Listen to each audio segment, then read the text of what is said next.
Telugu Desam party క్రమశిక్షణకి మారు పేరు లేదంటే క్రమశిక్షణకి కేర్ ఆఫ్ అడ్రస్ అని చెప్పుకోవాలనుకుంటుందా? మొన్న మధ్యన అంటే ప్రభుత్వం అధికారంలోకి వచ్చిన తర్వాత టీడీపీకి సంబంధించి క్రమశిక్షణా సంఘం ముందు హాజరైన ఎమ్మెల్యేల్లో మొదట అప్పుడు ఆదిమూలం గారు, కోనేటి ఆదిమూలం గారు అనుకుంటే, తర్వాత ఇప్పుడు కొలుకుపూడి ఈయనేమో వరుసగా 2 సార్లు ఆయన కొంచెం అగ్రెసివ్గా ఉంటున్నారనో లేదంటే పార్టీలో ఎమడలేకపోతున్నారు, కలుపుకెళ్ళలేకపోతున్నారు, కొన్ని వివాదాలు ఆయన కొని తెచ్చుకుంటున్నారు. ఒక వివాదాస్పద ఎమ్మెల్యేగా కొలుపూడి శ్రీనివాస్ ఒక పేరు తెచ్చుకున్నారు తిరువూరు నియోజకవర్గంలో అనేది. ఫైనల్ గా ఆయన్ని మొన్న ఒకసారి పిలిపించారు, అప్పుడు ఆయన ఏకంగా దీక్ష కూడా చేశారు, ఆయన మీద ఆరోపణలు వచ్చినాయి అని అది ఇదని. అది సెట్ అయింది అనుకునేసరికి తాజాగా ఇంకొక భూ వివాదం, అందులో ఆయన తలదూర్చారని ఇంటికి వెళ్ళారు, వార్నింగ్ ఇచ్చారు, అవతల వ్యక్తి ఆయన ఆత్మహత్య ప్రయత్నం వరకు చేసుకున్నారు. ఇదంతా అంటే పార్టీలో ఈయనకి సీట్ ఇచ్చిన దాన్ని ఫస్ట్ లో అందరూ మెచ్చుకున్నారు. ఎందుకంటే ఒక ఉద్యమ నాయకుడిగా అమరావతి రైతుల తరపున వచ్చిన వ్యక్తి, రాజకీయ బ్యాక్గ్రౌండ్ ఏమీ లేదు. కాకపోతే ఆయనకి పాలన రాక, చేతకాక, లేదంటే టీడీపీ సిద్ధాంతాలను టీడీపీకి అనుగుణంగా నడుచుకోలేక ఏం జరుగుతుంది అనేది ఇప్పుడు ఒక చర్చ, ఇదంశం మీద చర్చించే ప్రయత్నం చేద్దాం. సార్, అంటే ఒక ఎమ్మెల్యేని క్రమశిక్షణా సంఘానికి పిలిచి వార్నింగ్ ఇవ్వడం అంటే, ఓకే వీళ్ళేమో వార్నింగ్ ఇచ్చారంటారు, ఇప్పుడు సాక్షి లాంటివి చూసుకుంటే అసలు ఏం లేదు, వాళ్ళే మొత్తం అందరూ కలిపి ఒక డ్రామా ఆడుతున్నారు, ఒక కలరింగ్ ఇచ్చుకుంటున్నారు వాళ్ళు అంటున్నారు. కానీ ముందు ఎలా చూడాలి అంటే, కొలుగుపూడి అనవసరంగా వివాదాల్లోకి వెళ్తున్నారా, లేదంటే పార్టీలో ఇంకా ఆయన ఎమ్మలేకపోతున్నారా, రాజకీయాలు చేత కావట్లేదా? అసలు క్రమశిక్షణా సంఘం ముందు పెట్టాలి. ఇక్కడ నన్ను అడిగి క్రమశిక్షణా సంఘం మీద క్రమశిక్షణా సంఘం వేయాలి. ఎందుకంటే అతన్ని ఎందుకు టార్గెట్ చేస్తున్నారు పదే పదే? నాకు డౌట్ ఉంది. తిరువూరులు మీద ఆశలు పెట్టుకున్న 2-3 నాయకులు ఉన్నారు పార్టీలు, వాళ్ళు ఎవరికి లేకుండా సీటు ఈయనకి వచ్చింది కాబట్టి ఈయన దెబ్బ కొట్టడానికి కుట్ర చేస్తున్నారా అన్నది నా డౌట్. ఎందుకు అంటే ఇతను మాట్లాడుతున్న దాంట్లో ఏం తప్పు ఉంది? బేసిక్గా చంద్రబాబు గారే స్వయంగా ఇసుక అక్రమ రవాణాని ఆపండి అంటున్నారు, చూస్తా ఊరుకోని అంటున్నారు, పోలీసులు కఠినంగా వ్యవహరించండి అంటున్నారు, తాట తీస్తా అంటున్నారు, బెల్ట్ తీస్తా అంటున్నారు, బెల్ట్ షాపుల మీద మద్యం బెల్ట్ షాపులు ఎక్కడ కనబడ్డా ఊరుకోవద్దు అంటున్నారు, బెల్ట్ తీస్తా అంటున్నారు. చంద్రబాబు గారు అన్నదే కదా ఇప్పుడు అక్కడ ఆయన అంది. ఆయన రాష్ట్ర వ్యాప్తంగా అన్నాడు, ఈయన ఆయన నియోజకవర్గంలో అన్నాడు. అది తప్పు ఎట్లా అవుతుంది, బూత్ ఎట్లా అవుతుంది? ఆయన ఏమన్నా మీరు అందరూ బెల్ట్ షాపులు పెట్టుకోండి మన వాళ్ళందరూ, నేను మీ వెనకాల ఉంటాను అంటే పార్టీ కల్చర్కి విరుద్ధం. ఇసుక మీరు అక్రమ రవాణా చేసుకోండి పార్టీ ఏదన్నా అంటే నేను చూసుకుంటాను అంటే విరుద్ధం. అలా చేసుకున్న వాళ్ళందరూ క్రమశిక్షణలో ఉన్నారట, అలా వద్దన్నోడు క్రమశిక్షణలో లేడట. అదే రాష్ట్రంలో ఏ నియోజకవర్గంలో బెల్ట్ షాపులు లేవు, ఏ ఎమ్మెల్యే బయటకు రాలేదు, ఈయన చేసినట్టు ఏ ఎమ్మెల్యే కూడా నియోజకవర్గం వెళ్ళి బెల్ట్ షాపులు మోస్తానని వార్నింగ్ ఇవ్వలేదు. ఇతను ఉద్యమకారుడు కాబట్టి, రాజకీయ పరమైనటువంటి ఇది లేదు కాబట్టి, ఇంటెన్షన్స్ కాదు కాబట్టి ఇతను బాధ్యతగా ఉంటున్నాడు. ఐఏఎస్ అంతే. పవన్ కళ్యాణ్ ఎట్లయితే కోరుకుంటున్నాడు జెన్యూన్ గవర్నెన్స్ అనేది కోరుకుంటున్నాడు అతను. ఈ నియోజకవర్గం వరకు ఈయన అలా కోరుకుంటున్నాడు. అంతే కదా. ఇప్పుడు తిరువూరు అనేది మంచి స్పాట్, ఖమ్మంకి కృష్ణా జిల్లాకి బోర్డర్, అది అద్భుతమైన డెవలప్మెంట్ జరగగలిగినటువంటి ఏరియా, ఇండస్ట్రియల్ డెవలప్మెంట్ జరగగలిగిన ఏరియా, అగ్రికల్చర్ డెవలప్మెంట్ జరగగలిగిన ఏరియా. కానీ ఎందుకని అంటే ఈ దరిద్రపు రాజకీయాల వల్లనే అది ఎదగకుండా పోయింది సుదీర్ఘకాలం పాటు. అట్లాంటి దాన్ని బాగు చేసే ప్రయత్నం అతను చేస్తున్నాడు. చేస్తుంటే అతన్ని ఎందుకు నిందితుడిగా చూపించాలి, అతన్ని ఎందుకు తప్పుడుగా చూపించాలి? ఇప్పుడు చూడండి, రెంట్కి చెడ్డరేవాడు సాక్షి వాళ్ళేమో వైఎస్ఆర్ కాంగ్రెస్ పార్టీ దాని గురించి కవర్ చేయడానికి వాళ్ళు రాశారు, ఈనాడు జ్యోతినేమో అతను తప్పుడు చేస్తుంటే క్రమశిక్షణ చర్యలు చేస్తామని వార్నింగ్ ఇచ్చారు. ఇంతకీ ఇద్దరికి చెడ్డవాడు ఏం తప్పు చేశాడు? అతను ఒక రోడ్డు వేశాడు, సిమెంట్ రోడ్డు. ఇప్పుడు అప్పట్లో అతని పేరేంటి, ఎరపతినేని శ్రీనివాసరావు టైంలో రోడ్డు ఒకదానికి అడ్డంగా గోడ కట్టారు అక్కడ. ఎరపతినేని మొన్న వైసీపీ టైం, ఎరపతినేని వాళ్ళ బ్యాచ్కి సంబంధించి రానియకుండా గోడ కట్టారని, దాన్ని ఇదిగో చూసారా క్రూరత్వం అని సుదీర్ఘకాలం పాటు సోషల్ మీడియాలో పోస్టులు పెట్టారు తెలుగుదేశం వాళ్ళు. ఇప్పుడు అట్లాగే ఇక్కడ కూడా చేసింది వైఎస్ఆర్ కాంగ్రెస్ పార్టీ కార్యకర్త తన ఇంటి వైపుకి వేసినటువంటి సిమెంట్ రోడ్డుకి అట్టించి వెళ్ళడానికి వీల్లేదని అడ్డంగా పెట్టారు. ఇప్పుడు స్వయంగా ఆయన పేరేంటి, పెద్దిరెడ్డి రామచంద్రారెడ్డికి సంబంధించిన ఇంటి గురించి కోర్టుల దాకా వెళ్ళారుగా ప్రభుత్వం కూడా. కిరణ్ రాయలు వీళ్ళందరూ కేసేయడం, ప్రభుత్వం అడ్డాలు తీపిచ్చి అక్కడంతా చాలా చేసింది కదా. ఆయన ఇంటి ముందు నుంచి వెళ్ళేటందుకు దారులు ఏర్పాటు చేసిందా లేదా? అవును. మరి అదే పని ఇక్కడ ఏం చేస్తే దుర్మార్గం ఎట్లయింది, తప్పు ఎట్లయింది, ఆత్మహత్య ప్రయత్నం. రేపు పొద్దున ఈయన కూడా ఏదైనా తాగుతాడు, తాగేసి ఇప్పుడు క్రమశిక్షణ సంఘంలో ఉన్న పేర్లు చెప్తారు, అప్పుడు క్రమశిక్షణ సంఘం వాళ్ళందరినీ ఇంకో క్రమశిక్షణ సంఘం ముందు పెడతారా? పదే పదే అతన్ని బద్నాం చేస్తున్నారు. మొదట్లో కూడా అదే కదండి, ఈయన ట్రాప్ చేసి ఫోన్ కాల్ రావడం, ఒక మహిళ వేధించడం, అప్పుడు కూడా ఈయన కూర్చున్నాడు పాపం, నిరహార్దీక్ష చేశాడు, నిజం తేల్చండి. అప్పుడు కూడా ఏంటి, ఆమె అతనికి మెసేజ్లు పెడుతోంది. అవును అవును. అతను ఆ ముక్క స్పష్టంగా చెప్పాడు, ఇదిగో నన్ను నిరూపించండి, ఆమె నాకు మెసేజ్లు పెడతంటే నేను రియాక్ట్ అవనంటున్నా అని చెప్పి. అవును. అంటే ఉల్టా కేసులు నడుస్తున్నాయి అతని మీదన, ఉల్టాగా ట్రాప్ చేస్తున్నారు. ఓ రకంగా చెప్పాలంటే అక్కడ ఉన్నటువంటి తెలుగుదేశం వాళ్ళకి తను నచ్చట్ల.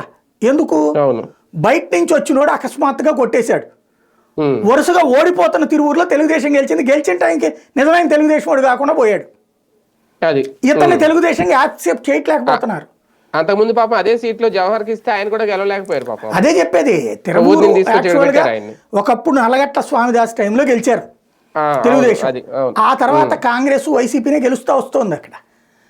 అట్లాంటి చోట్లన తెలుగుదేశం గెలిచింది ఈ సంక్లిష్ట సమయంలో. అక్కడ ఆ సీట్ ఆశించినటువంటి వాళ్ళు దెబ్బతినడం అనేది ఈ దఫా వాళ్ళకి నచ్చట్ల.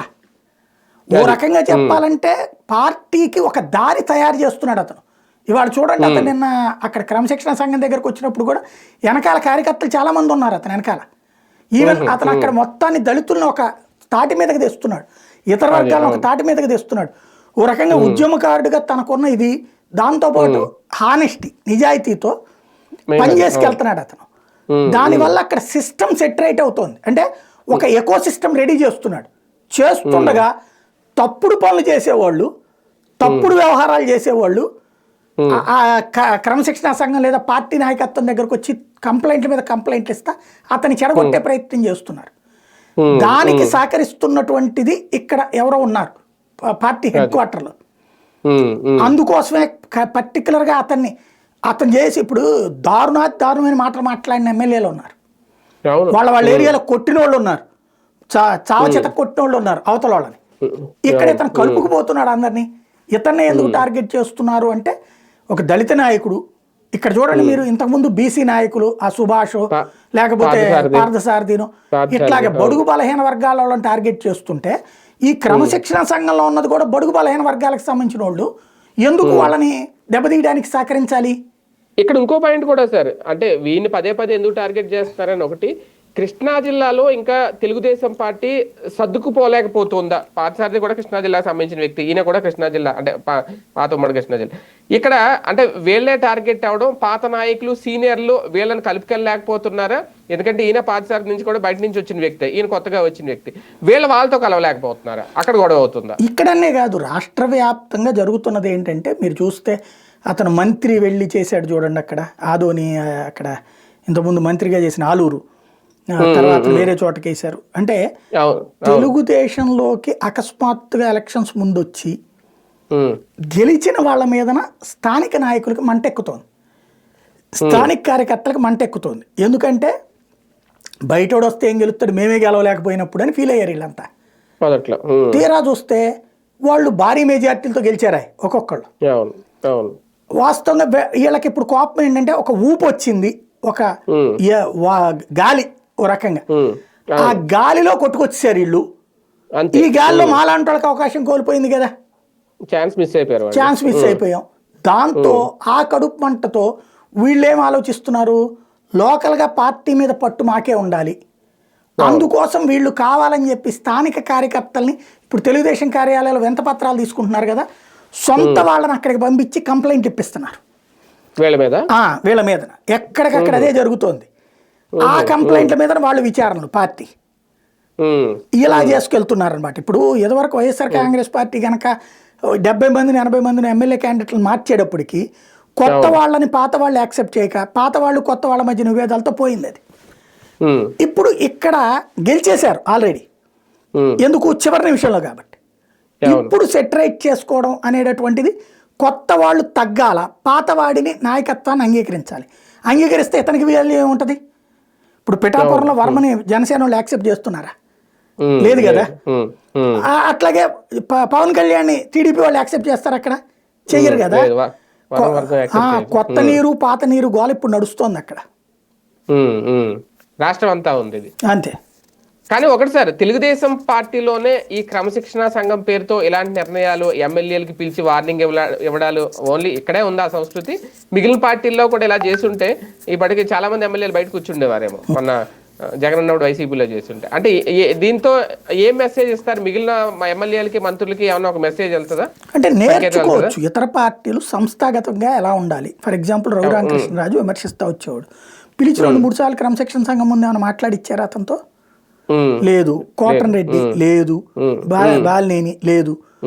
అక్కడ ఏంటంటే క్రమశిక్షణ సంఘం వ్యవస్థ లేదు కాబట్టి జగన్ దగ్గరికి పిలుస్తారు. జగన్ అప్పటికే ఒక సైకలాజికల్గా ప్రిపేర్ అయ్యి ఉంటాడు, వీళ్ళు మనకి వ్యతిరేకంగా ఉన్నారని ఏదో వచ్చేసి ఉంటుంది ఫీడ్బ్యాక్. ఏందన్నా నువ్వు సెట్ చేసుకో అని చెప్తారు, వీళ్ళు లేదు లేదు అంటారు. తర్వాత ఇతని మీద నెగిటివ్ వెళ్తుంది, శాంత పక్కన పెట్టేసినటువంటి కాన్సెప్ట్ ఉంటుంది అక్కడ. అంతే తప్పించి సంస్థాగతంగా ఏంటి 4 సార్లు మాట్లాడించడం, వాళ్ళందరూ ఒపీనియన్తో కూర్చోవడం, ఇదంతా ఉండాలి సంస్థాగతంగా. ఆ విషయంలో తెలుగుదేశం 1000 రెట్లు బెటర్. అది భారతీయ జనతా పార్టీలో కూడా ఉంటుంది అట్లాంటి సంస్థాగత విధానం అన్నటువంటి. కాకపోతే చిన్న పార్టీకి ఉంది, కానీ పెద్ద పార్టీలుగా అయితే కనుక తెలుగుదేశం పార్టీలోనే ఉంటుంది, భారతీయ జనతా పార్టీలోనే ఉంటాయి అనమాట. అవును. కానీ ఇక్కడ ఓవరాల్ గా ఏం జరిగింది సార్? కొలికిపూడికి ఒక థ్రెట్ ఏమన్నా కనిపిస్తుందా భవిష్యత్తులో? తెలుగుదేశం ఆలోచించాలి. ఆయన ఇప్పుడు ఏం చేస్తారు? మ్యాక్సిమం సస్పెండ్ చేస్తే పార్టీ నుండి సస్పెండ్ చేయగలరు, కానీ ఎమ్మెల్యేగా సస్పెండ్ చేయలేరుగా. చేయలేరు. ఆయన ఇక డైరెక్ట్గా మాట్లాడుతుంటాడు.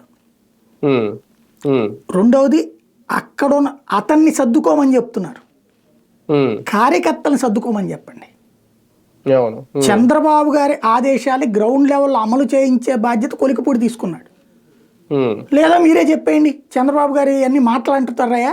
గ్రౌండ్ లెవెల్లో ఏం చేయకూడదు, బెల్ట్ షాపులు నడుస్తుండాలి, ఇసుక నడుస్తుండాలి, మన వాళ్ళు తింటూ ఉండాలా, గొడవలు జరుగుతూ ఉండాలి, అవన్నీ మనం ఏదో చేస్తున్నట్టు కవరప్గా మేము స్టేట్మెంట్లు ఇప్పిస్తుంటాం పైనుంచి అని చెప్పేయండి. లేకపోతే లేదా అతను చేస్తుంది కరెక్ట్, బాబు గారు చెప్పిందే చెప్తున్నాడు అక్కడ, అది అమలు చేయండి అని చెప్పండి. అతను మాట్లాడిన దాంట్లో నాకు ఈ రోజు వరకు అయితే తప్పుడుదైతే మనం తప్పనే మాట్లాడుకుంటాం, మొహమ్మద్ ఫెయిర్ గానే మాట్లాడినట్టు అనిపించింది అతను మాట్లాడైనా సరే. కాకపోతే ఆయన దూకుడిని యాక్సెప్ట్ చేయలేకపోతుంది పార్టీ. ఎందుకు యాక్సెప్ట్ చేయకూడదు అంటున్నా నేను.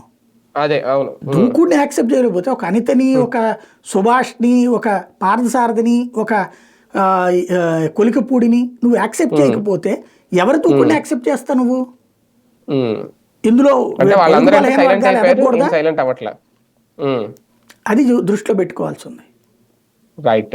చూద్దాం. మొత్తానికి క్రమశిక్షణ సంఘం ముందుకు పిలిచి నిజంగా గీత దాటారు అని చెప్పి క్రమశిక్షణ సంఘం భావిస్తుందా? ఒక ఎమ్మెల్యే విషయంలో ఒక తెలుగుదేశం పార్టీ ఎలాంటి నిర్ణయాలు తీసుకుంటుంది? భవిష్యత్తులో మిగిలిన ఎమ్మెల్యేలు ఎవరైనా ఇలా దూకుడుగా వ్యవహరిస్తే వాళ్ళను కూడా పిలుస్తాం అనే సంకేతం తాజాగా వచ్చిందా? మరి చూద్దాం ఏం జరుగుతుంది. ముందు ఏమైనా నిర్ణయాలు తీసుకుంటారా, లేదంటే ఇది ఇంతటితో వదిలేస్తారా?